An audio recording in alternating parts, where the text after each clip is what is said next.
Bueno, es una alegría estar hoy aquí, en CEDE, en Córdoba, en esta jornada tan especial, y acompañada de mi madre, Isabel Estapé, que es la importante, pero yo viniendo a hablar del cerebro. ¿Qué hace una psiquiatra hablando a directivos y a empresarios? A mí me gusta, soy hija y nieta de psiquiatra, investigar el comportamiento humano. Voy observando lo que va sucediendo en el mundo emocional, en el cambio en la población, e investigo qué subyace, qué va pasando, buscando las bases humanistas, biológicas, neurocientíficas del ser humano. Cuando uno se comprende, se siente aliviado. Y el problema que nos sucede muchas veces es que como seres humanos nos van sucediendo cosas, vamos sintiendo cosas, van surgiendo síntomas en nuestro cuerpo y no entendemos nada. Tengo 20 minutos para intentar explicaros cómo funciona nuestro cerebro y cómo funciona nuestro cerebro en este mundo digital tan apasionante. Y con esas ideas que os voy a dar, transmitiros unos tips, unos pequeños consejos para que el mundo digital saque lo mejor de nuestro cerebro y no lo peor de nuestro cerebro. Quizá alguno me haya escuchado en alguna ocasión y yo siempre hablo de una hormona, que es la hormona del cortisol. El cortisol es la hormona del estrés. Se activa en los momentos de amenaza, en los momentos de reto. Si uno va por la calle y le atracan, sube el cortisol. Si a uno le llaman por teléfono y dice que su empresa se ha quebrado en bolsa, sube el cortisol. Si a uno le llaman por teléfono y le avisan que su hijo ha tenido un accidente en el colegio, sube el cortisol. Esta hormona es clave en nuestra vida porque interactúa con todo el organismo. Es una hormona cíclica. Por las noches es baja y tiene que ser bajita para que yo duerma. A lo largo de la noche sube hasta las 8 de la mañana, que tiene su pico más alto. Lo interesante de esta hormona es que no solo se activa en los momentos de amenaza, sino también cuando yo me imagino un momento de amenaza. Es decir, mi mente y mi cuerpo no distinguen una amenaza real de una amenaza imaginaria. Ante algo físico real que me sucede, es decir, que me echen de mi trabajo, o ante algo imaginario, y si me echan de mi trabajo, se activa esta hormona. Y esto es un problema, porque el 90% de las cosas que nos preocupan nunca, jamás suceden. De hecho, es el 91,6%. Pero nuestra mente y nuestro cuerpo lo viven como si fuera real. Si pensamos en la pandemia, donde todos hemos tenido miedo, y el miedo cambia nuestro cerebro, nos intoxica de cortisol, todo nuestro organismo y nuestra mente se han transformado. Es decir, yo lo llamo la intoxicación de cortisol. Esta hormona toma las riendas de mi cuerpo y empieza a cambiar mi cuerpo y mi mente. Se me cae el pelo, me tiembla el párpado, tengo gases, me cambia el aparato intestinal, se me inflaman las articulaciones, me duele la espalda. Es decir, todo mi organismo responde a esta intoxicación de cortisol. Y por otra parte, a nivel psicológico, estoy irritable, tengo fallos de memoria, de repente me encuentro triste, duermo mal, despertares nocturnos, estoy inquieto por cosas. Y durante 5 años me he dedicado a investigar el cortisol, cómo bajar el cortisol, porque vivimos en una sociedad intoxicada de cortisol. Y la intoxicación de cortisol genera inflamación en el cerebro y en el organismo. Gastritis, gastroenteritis, amigdalitis. ¿Cuáles son las vías de escape? Y ahí es donde voy.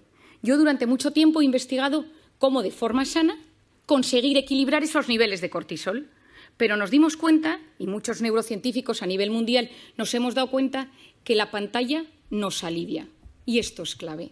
Lo que sucede en la pantalla son gratificaciones instantáneas. Yo quiero algo y lo tengo, y lo siento. El cofundador de Facebook, Sean Parker, reconoció en un evento médico en Filadelfia hace unos años: creamos Facebook para generar adictos. Nos dimos cuenta de la vulnerabilidad del ser humano, de cómo el ser humano necesita sentirse querido. El ser humano necesita sentirse reconocido, porque nada mueve más al ser humano que alguien te quiera o que crea en ti. Y dijimos, creemos Facebook. Subes una foto y la gente le gusta, y la gente te comenta, y la gente te pone likes. Pero ¿qué hemos descubierto? Que hay una hormona que subyace en el comportamiento de las pantallas. Y hoy estoy hablando de la pantalla en esta primera parte, la pantalla como redes sociales, videojuegos, Instagram, noticias, mails, WhatsApp. Y aquí entra la dopamina. La dopamina es una hormona maravillosa en muchos aspectos porque es la hormona del placer. Es la hormona que está involucrada en las relaciones sexuales, en la comida rica, en el vino, en los videojuegos, es decir, en cosas que nos hacen pasarlo bien, que nos hacen disfrutar. Y funciona de una manera muy particular. A mí me apetece tomarme una copa con unos amigos y empiezo a generar dopamina. Y en el momento que tengo esa copa, que ya me tomo eso con mis amigos, tengo mi pico de dopamina y de repente tengo un gran bajón. ¿A quién no le ha sucedido que tiene un momento muy bueno en algo y de repente tiene ese bajón después? El alcohol, la cocaína, las drogas, los videojuegos, las redes sociales, la pornografía. La dopamina es la hormona de las adicciones. Cada vez que yo recibo un like, Cada vez que yo recibo comentarios en mis redes sociales y recibo cosas gratificantes, tengo chispazos de dopamina. Es decir, la pantalla fue diseñada para ser adictiva y a día de hoy tratamos en consulta la adicción a la pantalla con la misma medicación que la adicción a la cocaína. Ojo, van por los mismos circuitos cerebrales. Esto lo cuento porque es importante que lo entendamos. Es decir, nuestro cerebro no es inmune a tener pantalla todo el rato. Es cierto que nos ha salvado en un momento de pandemia. Es cierto que ayuda a acercar a nivel empresarial, educativo, en muchísimos aspectos. Pero necesitamos conocer cómo funciona y cómo activa nuestro cerebro para ser capaces de enfrentarnos de la mejor manera posible a ello. ¿Qué ha hecho la pantalla? Que nos hemos convertido en drogodependientes emocionales, adictos a experiencias vibrantes, porque siempre llega algo en la pantalla. Yo activo la pantalla, yo actualizo la pantalla. Si uno de vosotros se levanta una mañana y no hay nada en el WhatsApp, uno reinicia el teléfono. Porque que nadie te haya escrito nada en el teléfono significa que algo ha sucedido. Y lo siguiente que sucede es que te metes en Internet a ver si es que se ha caído WhatsApp a nivel mundial. ¿Por qué? Porque nosotros nos hemos acostumbrado a recibir emociones y sensaciones constantes. Las empresas se dieron cuenta de esto. Facebook, Google, todas las empresas de Silicon Valley, Palo Alto, todo el mundo vio que esto era importantísimo. ¿Y qué sucede hoy en día? Que hemos transformado la economía mundial en la economía de la atención. Lo que importa a las empresas es conseguir mantener la atención del usuario el mayor tiempo posible en una pantalla. Es decir, nos han captado nuestra atención y es mucho más fácil secuestrar nuestros instintos que dominarlos. Es decir, como es algo tan impulsivo, me siento querido, me contestan, estoy metido en un grupo, me hacen caso, escribo, me meto, busco, compro, tengo hambre, pido un globo, quiero un sushi, me apetece, quiero quedar con alguien, me descargo Tinder. Es decir, gratificación instantánea, lo quiero todo y lo quiero ya. Y si nos damos cuenta, las dos únicas cosas que realmente nos hacen felices en esta vida, las dos únicas cosas que realmente llenan el corazón del ser humano, son el amor de pareja, el amor a los padres, el amor a los hijos y el trabajo bien hecho. Y ni el amor ni el trabajo son a base de gratificación instantánea. Son todo lo contrario. Pospongo recompensa, paciencia, esperar a no recibir todo el rato lo que busco y lo que quiero. Tiempo, tiempo, tiempo. Y hoy en día no sabemos esperar. Y hay otra zona del cerebro que es fundamental que os explique. Y se denomina la corteza prefrontal. La corteza prefrontal es esta zona delantera de nuestro cerebro y es la zona que se encarga de la atención, de la concentración, de la resolución de problemas y del control de impulsos. Nada, es la que se encarga de que seamos seres superiores. La que yo, de repente, voy caminando en un restaurante y tengo apetito y veo que mientras voy por el pasillo que un señor está comiendo y no le quito la comida del plato. La que hace que yo de repente me apetezca comprarme algo y no me lo compro. Que de repente veo a una persona que me gusta por la calle, estoy casado y digo, no me conviene porque estoy comprometido con otra persona. Esto es la corteza prefrontal. Es el centro neurálgico de la voluntad. Pospongo las cosas o las retiro de mi camino porque no me convienen. Cuando un bebé nace, la corteza prefrontal es profundamente inmadura y el desarrollo del cerebro funciona de atrás para adelante y a medida que uno se va haciendo mayor, va madurando hasta que la corteza prefrontal madura en torno a los 15, 18, 21, 25 y hay gente que no madura casi nunca. En las mujeres madura antes, en los hombres madura después. La corteza prefrontal se activa en un bebé de tres maneras. Es decir, ¿cómo activas la atención de un bebé? Con tres cosas. Luz, sonido y movimiento. Si alguno tiene un bebé o ha tenido un hijo, se da cuenta, de repente el hijo está en su hamaquita, pasa el padre, pasa la madre y gira la cabeza. Presta atención. De repente se enciende una lucecita, presta atención, escucha una música y activa su atención. ¿Qué queremos nosotros con la corteza prefrontal de nuestros hijos? Que a medida que se van haciendo mayor, presten atención a objetos inmóviles, a un profesor, que estén sentados en la salita de espera, que vean una puesta de sol y les guste, que puedan ir a un museo, que puedan leer un libro. Es decir, que no solo se active su corteza prefrontal con la luz, con el sonido y con el movimiento, sino que también sean capaces de prestar atención a una conferencia. ¿Qué pasa si yo le doy a mi hijo una tablet, un iPad, lo que sea, con 6 meses, con 1 año, con 2 años, con 3 años? Y yo se la pongo. ¿Qué es la tablet? Luz, sonido y movimiento. Y el cerebro del ser humano funciona con un mecanismo que se denomina use it or lose it. O lo usas o lo pierdes. ¿Quién de nosotros tiene mejor hipocampo, centro de la memoria, desde que usa Wikipedia? Nadie. Todos se nos atrofió el hipocampo. ¿Quién de nosotros se orienta mejor desde que usa Google Maps para todo? Nadie. Porque nuestro cerebro, cuanto más utilizas herramientas externas, más se atrofian las herramientas internas. Si yo utilizo la corteza prefrontal siempre para estimularme desde fuera, luz, sonido y movimiento, ¿qué es lo que está sucediendo? Que la corteza prefrontal de los jóvenes no está madurando de forma correcta. ¿Y esto qué consecuencias tiene? Seguro que habéis oído hablar del famoso TDAH, trastorno por déficit de atención e hiperactividad. Falta de atención, falta de control de impulsos, corteza prefrontal. 10% de los niños del primer mundo medicados por TDAH. Medicaciones que no son inocuas. Hay veces que son necesarias. ¿Es solo la culpa de la pantalla? No es solo. Pero la pantalla no está ayudando. ¿Por qué? Porque si yo quiero ayudar a que se desarrolle bien mi corteza prefrontal, necesito posponer el uso de la pantalla en los niños.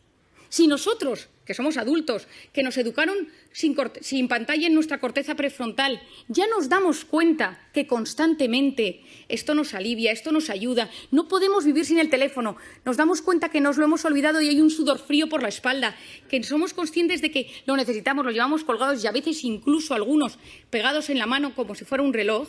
Imaginemos en niños que tienen su corteza prefrontal en plena fase de maduración. Y necesitamos niños con criterio, necesitamos chicos que sean capaces de saber discernir el bien del mal, de buscar la información. Estamos enamorados de la superficialidad porque no somos capaces de profundizar. El otro día le compré a mi hijo mayor un libro de los 5, que yo supongo que aquí todo el mundo lo ha leído, y me quedé horrorizada. El libro ha cambiado, ya no hay textos descriptivos, solo son una especie de dibujos con textos de aventuras. Y le pregunté, escribía a la editorial y me dijeron, es que nos hemos adaptado a los nuevos tiempos y a la capacidad de lectura que tienen los niños hoy en día. Me quedé preocupadísima. Es decir, no somos ni siquiera capaces de leer. Antes leíamos una novela, la leíamos 2 horas y al día siguiente la retomábamos y nos acordábamos de los personajes. Ahora, durante el tiempo que estamos leyendo, nuestra cabeza está conectada a la pantalla y esto es dopamina y corteza prefrontal. Necesitamos potenciar la corteza prefrontal del ser humano del siglo XXI. ¿Significa que tengo que coger mi teléfono y tirarlo a la basura? Por supuesto que no. Significa que soy yo quien domino el dispositivo y no el dispositivo el que me domina a mí. Es decir, cada vez que yo cojo el teléfono, que se enciende la pantalla, algo está pasando en mi cerebro. ¿Y cuándo cogemos el teléfono? Fuera del plano profesional. ¿Cuándo utilizamos el teléfono? En 2 momentos. Cuando uno está aburrido o cuando uno está estresado.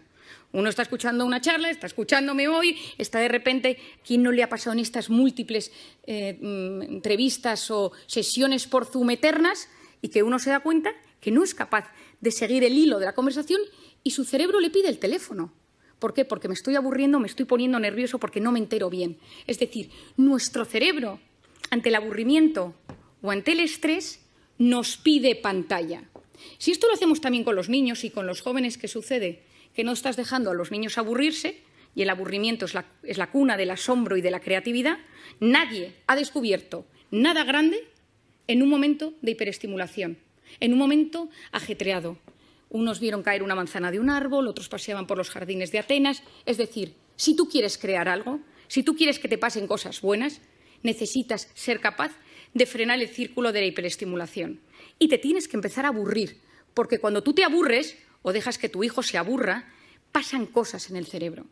Si tú no sabes gestionar el estrés y cada vez que te enfadas con tu marido, con tu mujer y, fijémonos, coges el teléfono, tu hijo te pone de los nervios, coges el teléfono, has tenido un problema con tu jefe, coges el teléfono, porque te alivia, porque fue diseñado para aliviar y conocemos los mecanismos que subyacen al tema, pero entonces ya no sé gestionar la ansiedad. Y ojo, quien no sabe gestionar sus emociones en el siglo XXI lo pasa muy mal. Y si me vuelvo al campo de los niños y si me vuelvo al campo de los jóvenes, el que no sabe gestionar estos problemas acaba con problemas de tolerancia a la frustración. Yo siempre digo que darle a un niño un teléfono es como ponerle un minibar en su cuarto. Y decirle, oye, que cada vez que te encuentres mal puedes tomarte un chupito. Porque el cerebro se siente aliviado ante esa carga de estrés. Tenemos que conocer cómo funciona la pantalla, tenemos que conocer cómo funciona el cerebro para entender que es algo bueno, que las pantallas traen cosas muy positivas, pero que tengo que ser yo quien domine el dispositivo y él no a mí. Hay un documental que se llama The Social Dilemma, hecho por Netflix, que os recomiendo. Está Tristan Harris detrás de ello, que es lo que denominan en Estados Unidos, le llaman the closest thing Silicon Valley has to conscience, lo más cercano que tiene Silicon Valley a la conciencia, porque él ha abierto la posibilidad de que haya comités de ética en las grandes empresas tecnológicas para hablar de estos asuntos, porque es la primera vez en la historia que los hijos son menos inteligentes que sus padres. Y me refiero a inteligencia, capacidad de buscar, capacidad de discernir, encontrar dentro de toda la información y saber encontrar lo importante. Estamos en la era del exceso de información y de la falta de formación. Y encima estamos generando una sociedad que no sabe buscar lo correcto, porque ante el estímulo tu cerebro no te permite frenar, no te permite el silencio. Por lo tanto, tenemos mucho. Estamos hiperestimulados, nos llegan demasiadas cosas y hay un fracaso en la gestión de la abundancia de lo que nos llega. No sabemos gestionarlo. ¿Qué creo que es lo importante? ¿Qué ideas os daría? La primera de todas, que yo la he recomendado en todas partes, en mis conferencias, en mis libros, a todo el mundo, quitar las notificaciones de la pantalla. Porque las pantallas, cada vez que nos llega algo, que puede ser un grupo del colegio de mi hijo, puede ser un grupo de amigos del tenis de los sábados, es decir, son cosas que hacen pequeñas activaciones de la corteza prefrontal que a la larga me la debilitan. Y que recordemos esto, necesitamos una sociedad con una buena corteza prefrontal. Potenciar esa corteza prefrontal posponiendo la recompensa. Me apetece meterme ahora a ver si me ha escrito alguien por WhatsApp. No lo hago. Me apetece pedirme esta comida ahora. No lo hago. Me voy a meter en Amazon y me voy a comprar esto para que me llegue mañana. No lo hago. Yo pospongo la recompensa. Mi padre, que es un gran sabio de la voluntad, siempre ha dicho, una persona con voluntad llega más lejos que una persona inteligente. Por otro lado, esculpir nuestra atención. ¿A qué quiero prestar atención? Las cosas buenas de la vida suceden en la vida real, porque la vida virtual va a base de gratificaciones instantáneas. Volvamos a conectar con la vida real. En plena pandemia, sí, en plena pandemia tengamos que conectar. Durante tiempo nos han dicho no saludes, no sonrías, no te acerques, no abraces. Y ahora yo lo que digo es, tomemos tiempo para preguntarle a la gente cómo está de cara. Sonriamos a las personas. Volvamos a generar esa conexión humana que es absolutamente clave.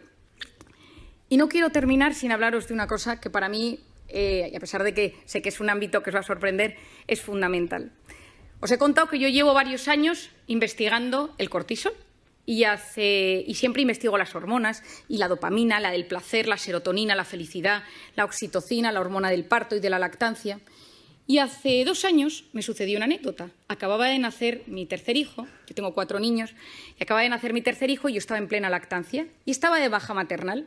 Y me llamaron del hospital y me dijeron que estaban presentando un nuevo fármaco en Madrid y me acerqué con mi coche, yo tengo un Golf muy viejo que tiene muchos años, que está medio rayado, al centro de Madrid. Me puse mona, me subí a mi tacón y me acerqué, esto ahora os explico por qué os doy este dato, y entonces yo iba en el coche y dejé el coche aparcado en la planta -3 de un parking infernal en el centro de Madrid. Subí al hotel, estuve en la presentación, pero ya me tocaba volver a dar de comer al pequeño y volví al parking. Y cuando iba andando por el parking, veo que un tipo con mala pinta me sigue. Y entonces empiezo a ver que me sigue, empiezo a andar y digo, ay, que me está subiendo el cortisol. Soy muy consciente de mis cosas y empecé a notar que me angustiaba y que empezaba a no poder respirar y de repente, al lado de mi coche rojo, viejo, rayado, había un cochazo. Y entonces me dijo, dame las llaves. Y le dije, no, que mi coche es el rojo viejo, que este no es mi coche. Y entonces, en vez de darle las llaves, el móvil, la cartera, todo, me subí al coche, bajé el pestillo y arranqué. No podía respirar, me dio un ataque de pánico y encima era plenamente consciente. Taquipnea, taquicardia, no puedo pensar, corteza prefrontal, se me duerme la mano. Y me conocía todos los síntomas, pero no era capaz de relajarme. Arranqué, salí corriendo del parking y cuando subía por la Castellana, llamé a mi marido casi sin poder hablar. Me han atracado por la calle, y entonces, y tal, y mi marido, ¿pero te han secuestrado? No, me dio encima que se agobia, ¿no? Y yo, no, voy a casa, y llegué a casa, subí corriendo, y la persona que estaba cuidando del bebé me dio al bebé literalmente en brazos, y entonces yo, corriendo, me lo puse al pecho para que pudiera comer, y entró mi marido en la habitación. ¿Pero qué te ha pasado? Y yo, con una calma sorprendente, le empecé a explicar, no, es que estaba en el parking, y un tío con mala pinta, y me dice, Mario, ¿te has tomado algo? ¿Cómo te has relajado? Y digo, tienes toda la razón. Digo, este pico de cortisol tarda 6 horas en bajar. Digo, no es cómo soy capaz. Y de repente me quedé mirando al bebé y dije, ¿y si la oxitocina de la lactancia bajar el cortisol y esta me puse nerviosa. Me metí en Internet, me puse a buscar y efectivamente, si estimulamos la oxitocina, bajamos el cortisol. Y entonces me he dedicado estos 2 años a investigar la oxitocina. Como no nos podemos poner a lactar, todos los que estamos aquí, he buscado todas las maneras que existe para que podamos generar oxitocina. Y creo que nos encontramos en un momento de intoxicación de cortisol, de incertidumbre, de caos, de miedo, de reconfiguración, de readaptación, donde hay que potenciar la oxitocina. Es la hormona de la empatía, es la hormona de los abrazos. Lo que funciona son 8 segundos. Yo a la gente la tengo un poco cortada porque la abrazo 8 segundos, que la gente lleva 2 años sin abrazarse, y al tercer segundo le digo, relájate que quedan 5. Abrazos de 8 segundos bajan los niveles de cortisol. Mirar a alguien a los ojos y escucharle sin teléfono delante. Te escucho y no te juzgo. Estoy a tu lado. Me ilusiono de lo que me cuentas. Dedico tiempo a hacerte feliz. Esto es la oxitocina, es la hormona de los vínculos, es la hormona de lo que yo llamo las personas vitamina. Por lo tanto, en esta sociedad, en este momento donde todavía hay mucho cortisol, donde todavía hay mucho miedo, donde nos estamos adaptando, volvamos a la vida real. Potenciemos la oxitocina de las relaciones humanas y convirtámonos en personas vitamina. Muchas gracias.